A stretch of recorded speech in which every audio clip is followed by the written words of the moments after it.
Study IQ IAS, अब तैयारी हुई अफोर्डेबल।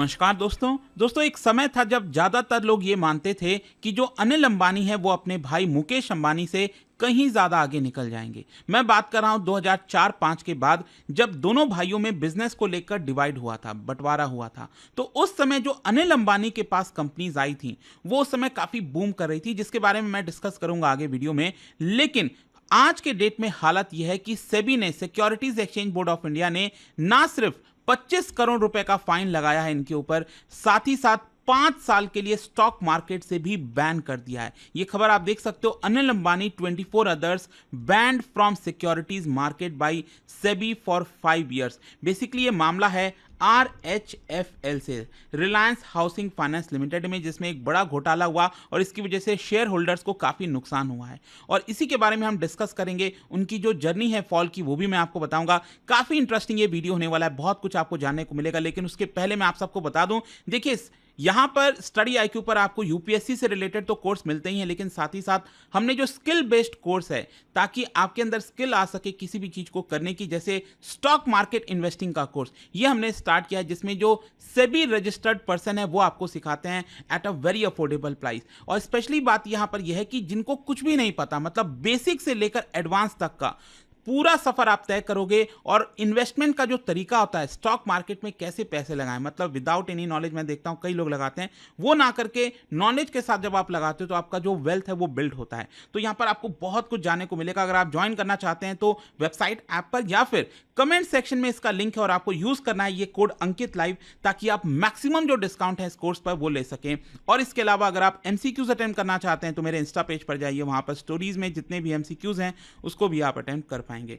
चलिए शुरुआत करते हैं और सबसे पहले ये देखते हैं कि एग्जैक्टली हुआ क्या। देखिए अभी recently securities exchange board of India ने, जो अडक के चेयरमैन है, मतलब अनिल धीरूभाई अंबानी ग्रुप जो चेयरमैन है अनिल अंबानी, जिसकी वजह से आपको पता ही है उनका जो पूरा बिजनेस है वो काफी डूब चुका है, उनके अलावा 24 अदर एंटिटीज पर यहां पर बोला गया है कि 5 साल का सिक्योरिटीज मार्केट से बैन कर दिया गया है। मतलब ये जो लोग हैं वो स्टॉक मार्केट में इन्वॉल्व नहीं हो सकते अगले 5 साल के लिए, क्योंकि उन्होंने यहां पर जो RHFL है, रिलायंस होम फाइनेंस लिमिटेड, उसका जो फंड था उसको डाइवर्ट किया है गलत तरीके से, उसका गलत फायदा उठाया है। और इसी को देखते हुए सेबी ने करीब 25 करोड़ रुपए का फाइन लगाया है अंबानी के ऊपर।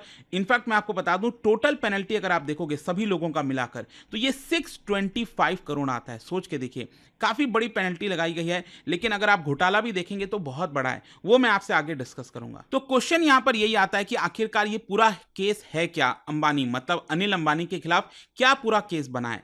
देखिए यहां पर सेबी ने एक इन्वेस्टिगेशन ओपन किया इन RHFL, that is Reliance home finance limited. मतलब ये एक नॉन बैंकिंग फाइनेंस कंपनी है और हाउसिंग लोन देती है, लोन अगेंस्ट प्रॉपर्टी देती है, बेसिकली लोन देने का काम है यहाँ पर।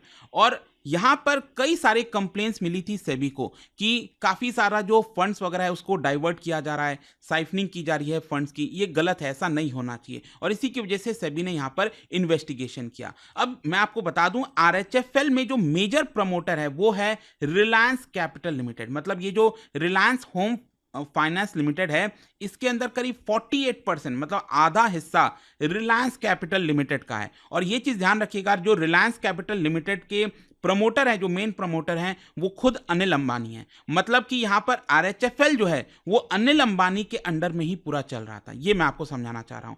फिर अब देखिए क्या होता है, सेबी ने ये पाया कि 1 साल के अंदर अचानक से जो रिलायंस होम फाइनेंस लिमिटेड है, इन्होंने बहुत सारा लोन दे दिया। मतलब 2017-18 में इनका जो लोन था कॉर्पोरेट्स को 3742 करोड़ से बढ़कर 8670 करोड़ हो गया 2018-19 में। मतलब 1 साल के अंदर अंदर डबल से भी ज्यादा, ऑलमोस्ट ट्रिपल लोन आपको यहां पर देखने को मिलेगा।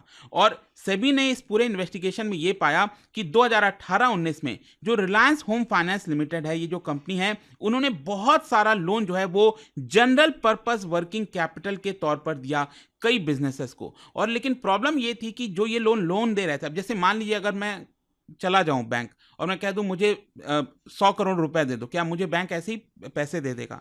या फिर मैं किसी के पास भी जाऊंगा, ऐसे तो नहीं देगा।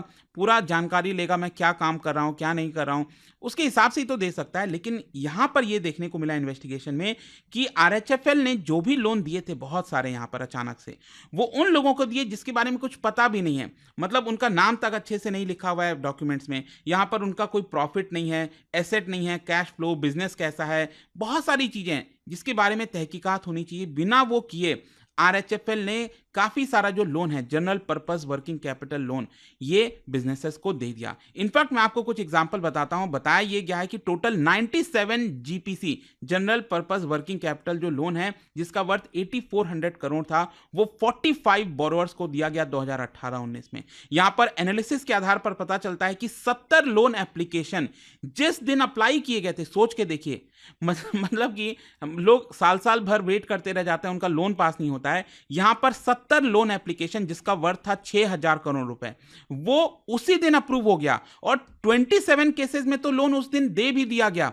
कभी ऐसा हो सकता है? आप सोचिए, और वो भी 6-6 हजार करोड़ रुपए एक ही बार में उसी दिन दिए जा रहे हैं जिस दिन लोन का एप्लीकेशन आ रहा है, अप्रूव भी हो जा रहा है और लोन सामने वाले बिजनेस के खाते में भी चले जा रहे हैं। दोस्तों, क्या आप स्टॉक मार्केट में इन्वेस्ट करना चाहते हैं लेकिन आपके पास सही गाइडेंस नहीं है? तो स्टडी आईक्यू लाया है एक ऐसा कोर्स जहां पर बेसिक से लेकर एडवांस तक की पूरी पढ़ाई हमारे सेबी रजिस्टर्ड एक्सपर्ट के द्वारा कराई जाएगी ताकि सही तरीके से आप स्टॉक मार्केट में इन्वेस्ट कर सकें। ज्वाइन करने के लिए इसका जो लिंक है वो कमेंट में दिया हुआ है, वहां पर जाकर आपको यूज करना है ये कोड अंकित लाइव, ताकि आप मैक्सिमम डिस्काउंट इस पूरे कोर्स पे ले सकें।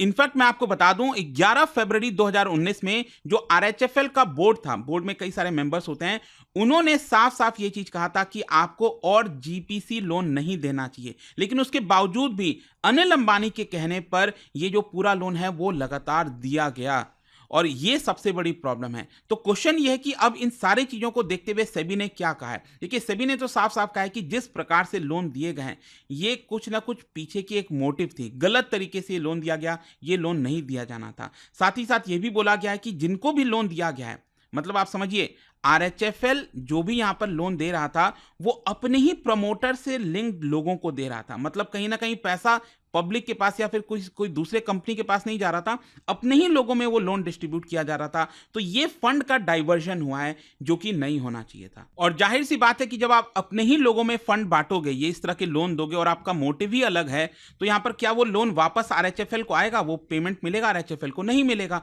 यहां पर यही हुआ कि बहुत सारे जो बोरोवर्स थे, जिनको जो लोन दिया गया था आरएचएफएल की तरफ से, वो पैसा आरएचएफएल पे आया ही नहीं। अब इसका डायरेक्ट असर क्या होता है? जब ये चीजें पब्लिक होना स्टार्ट हो जाती हैं, इसका डायरेक्ट असर स्टॉक मार्केट के प्राइस पर आपको देखने को मिलेगा। मैं एग्जांपल आपको बताता हूं। मार्च 2018 में जो RHFL Reliance home finance limited का शेयर प्राइस था, एक शेयर का प्राइस था 59.6, मतलब लगभग 60 रुपए।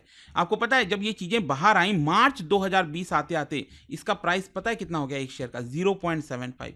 मतलब हमारे जैसे आम नागरिक, अगर मान लो मैंने पैसा लगाया होता है इसके अंदर, ये स्टॉक खरीदा होता और मुझे तो पता नहीं ये सब क्या हो रहा है, तो मेरा तो पूरा जीरो हो गया ना। ये मतलब गलत हुआ है मेरे साथ, एक स्टॉक होल्डर के साथ गलत हुआ है। इनफैक्ट आज के डेट में भी बताया जाता है कि 9 लाख शेयर होल्डर्स हैं आरएचएफएल के अंदर, जिनका इतना बड़ा हैवी लॉस देखने को मिला है। अब उनका कौन चुकाएगा? उनका तो पैसा गया, जो कि गलत था, ऐसा नहीं होना चाहिए था। कहीं ना कहीं सेबी को भी पहले इस चीज के बारे में अंदेशा होना चाहिए, या फिर जो गवर्नेंस है वो भी स्ट्रांग नहीं थी। तो इसकी वजह से आम नागरिक का पैसा काफी सारा जाता है। तो यहां पर आप देख सकते हो इसके अंदर 24 एंटिटीज को रिस्ट्रेन किया गया। इसमें बहुत सारे नाम हैं आरएचएफएल के, कई सारे जो की ऑफिशियल्स हैं, अमित बापना, रविंद्र सुधालकर, इन सबके ऊपर 25 करोड़, 26 करोड़, 27 करोड़ इस तरह का पेनल्टी लगाया गया और इनके ऊपर 5 साल का प्रतिबंध लगा दिया गया है कि ये लोग स्टॉक मार्केट में निवेश नहीं करते। देखिए, मुझे तो लगता है कि यहाँ पर और कड़े कदम लेने चाहिए थे। स्पेशली जो शेयर होल्डर्स हैं, उनकी क्या गलती थी? उनको तो उनका पैसा वापस कौन लौटाएगा? तो इस तरह के अब सेबी ने तो कह दिया कि इतना पेमेंट कर दो, इतने करोड़ रुपए दे दो, ये लोग तो दे देंगे पैसे, लेकिन ये लोग तो आराम से बैठे हुए हैं। इनका एक तरह से अब प्रॉब्लम यह है कि इन्होंने इतना बड़ा गलत काम किया है। आम नागरिक का जो पैसा गया है, वो आम नागरिक का पैसा किधर से आएगा? ये सबसे बड़ा प्रश्न है जिसका आंसर किसी के पास नहीं है। तो ये आई होप आपको समझ में आ गया होगा। वैसे यहां पर मैं आपको बता दूं कि अनिल अंबानी का जो फॉल है वो बहुत ही, मतलब कभी बहुत हाई पर, कभी बहुत नीचे, इस तरह का देखने को मिलेगा। इनफैक्ट फरवरी 2020 में अनिल अंबानी ने यूके के कोर्ट में, यूनाइटेड किंगडम के कोर्ट में खुद को बैंकरप्ट डिक्लेयर कर दिया, क्योंकि बहुत सारे फाइनेंशियल चैलेंजेस वगैरह वहां पर हो रहे थे। 2008 में आप देखिए, ये 6th रिचेस्ट पर्सन थे दुनिया के। सोचिए, $42 बिलियन का वेल्थ था उस समय, और ऐसा लग रहा था कि ये बहुत तेजी से बढ़ते जाएंगे, लेकिन वो उतार चढ़ाव, कहते हैं ना कि अगर आप अपने को बदलाव नहीं करते हो, सही से चीजें नहीं करते हैं, फोकस नहीं करते हैं, वही हाल आपको यहाँ पर देखने को मिलेगा। इनफैक्ट 1980s में, आपको थोड़ा सा बैकग्राउंड बताता हूँ, 1980s में उनके जो पिताजी हैं धीरू भाई अंबानी, उनको एक स्ट्रोक आया था 1986 में एग्जैक्टली। तो उसके बाद से अनिल अंबानी इसके अंदर इन्वॉल्व होने लग गए थे। डे टू डे जो मैनेजमेंट होता है रिलायंस फाइनेंशियल डीलिंग से रिलेटेड, वो इसके अंदर इन्वॉल्व होने लग गए। अल्टीमेटली धीरू भाई अंबानी की डेथ हो जाती है 2002 में, और उसके बाद से अनिल अंबानी और मुकेश अंबानी दोनों यहां पर रिलायंस का जो पूरा बिजनेस है, कारोबार है, उसको संभालते हैं। लेकिन अल्टीमेटली 2005 में दोनों के बीच में डिस्प्यूट होता है, और इसकी वजह से स्प्लिट हो जाता है दोनों ब्रदर्स के बीच में। अगर स्प्लिट नहीं होता तो लेट मी टेल यू, आज के डेट में अगर आप देखो, अगर वो चल रहे होते एक साथ, तो मे भी शायद रिचेस्ट पर्सन बने होते दुनिया के काफ़ी लंबे समय तक। लेकिन वो डिवाइड हो जाता है, और आज के डेट में आपको पता ही है कि मुकेश अंबानी कहाँ पहुँच गए हैं और अनिल अंबानी का क्या हाल हुआ है।